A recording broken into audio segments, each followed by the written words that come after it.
আমাদের গোড়া এক। হিন্দু বৌদ্ধ হইলেও আমরা ভাই ভাই, মানবতার দিক থেকে ভাই। আর আমরা হলাম ইমানি ভাই, ঠিক কিনা? দেখেন, যেখানে হিন্দু লোকটাও আমার ভাই, বৌদ্ধ লোকটাও আমার ভাই, খ্রিস্টানও আমার ভাই, সেখানে আমরা মুসলমানরা একসাথে এক টেবিলে বসতে পারি না। কিন্তু আমাদের নবী এক, আমাদের কোরআন এক, আমাদের কাবা এক, আমাদের মদিনা শরীফ এক। চিল্লায় বলেন ঠিক কিনা? সম্মানিত ভাইরা, আদম আলাইহিস সালাম এবং হাওয়া আলাইহিস সালাম এই পৃথিবীর প্রথম দম্পতি, প্রথম নারী এবং পুরুষ, প্রথম হাজবেন্ড এন্ড ওয়াইফ। এই দুইজনের পরিবার গঠনের মধ্য দিয়ে এই পৃথিবীতে পরিবার শুরু।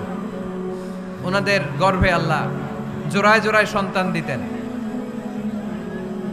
একবারেই একটা ছেলে একটা মেয়ে একসাথে হতো। এর পরের বছর আবার একটা ছেলে একটা মেয়ে।